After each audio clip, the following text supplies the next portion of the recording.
농업에 대한 가능성을 보고 이 분야에 진출했는데요.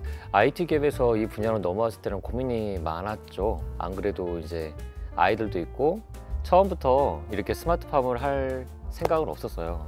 원래 처음에는 과수 쪽, 체리 과수를 하고 싶은 게 일단 목표였는데 하우스를 짓기 위해서 이제 교육을 듣다 보니까 그때 문득 들었던 교육이 바로 스마트팜 교육이었고, 제가 원래 IT 전공을 했기 때문에 IT랑 많이 맞는 부분도 있었고, 아, 저건 내가 할 만하겠다 라는 생각이 들어서 바로 이 분야로 진출하게 되었습니다. 이제 스마트팜 같은 경우에는 제가 환경을 마음대로 조절할 수 있고, 작물에 맞게 작물이 좋아하는 온도와 습도를 환경 제어가 다 가능하거든요. 공기를 교반해주는 유동팬이라든지 하부팬, 그리고 양액 시스템, 그 환경 제어 컴퓨터를 통해서 온실내 습도라든지 온도, 그리고 CO2의 양까지 다 정밀하게 제어가 가능하거든요. 온실의 습도가 낮을 경우에는 미스트라는 장비를 통해서 습도를 제어할 수 있고요. 그리고 온도가 올라갈 경우에도 이제 기화열을 통해서 습을 날려줌으로써 온도를 더 떨어뜨릴 수가 있습니다. 저희는 이제 방울토마토를 키울 때 특별히 이제 신경 쓰는 부분이 있는데, 토마토가 건강해야 맛있는 토마토를 생산할 수가 있거든요. 그래서 나무를 일단 잘 키워야 되고, 두 번째는 이제 당도 문제도 있기 때문에 비료 같은 경우에도 상당히 신경을 쓰고 있어요. 그리고 이제 토마토 가장 좋아하는 온도와 습도를 익히 다 알고 있기 때문에 거기에 최대한 맞추려고 환경 제어를 하고 있습니다.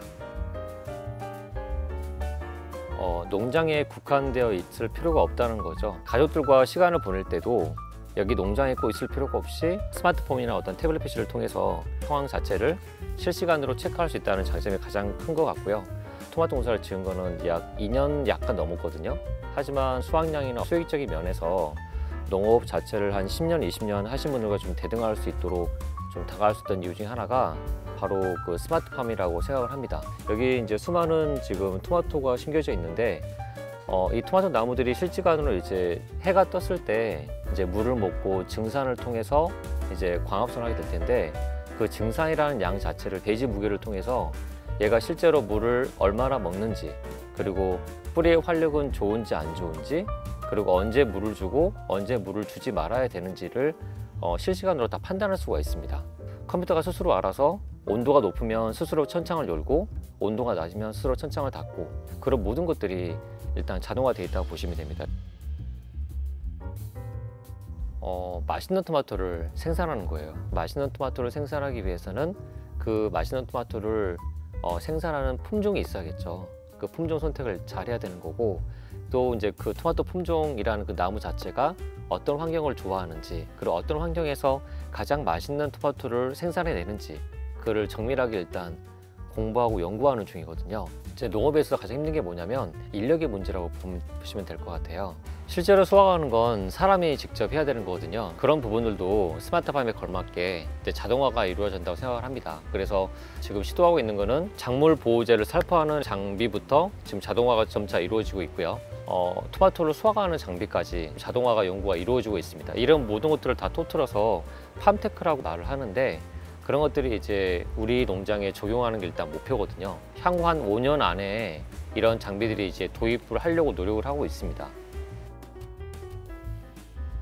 아무래도 소비자한테 인정받을 때죠. 토마토를 더 보내달라, 너무 맛있다. 또 후기들도 많이 남겨주시고, 어떤 분들은 직접 전화하셔가지고 꼭 달라고 했던 분도 많이 계시거든요. 품질을 인정해 주시는 거고 맛을 인정해 주는 부분이기 때문에 그때 가장 큰 보람이 됐던 것 같습니다.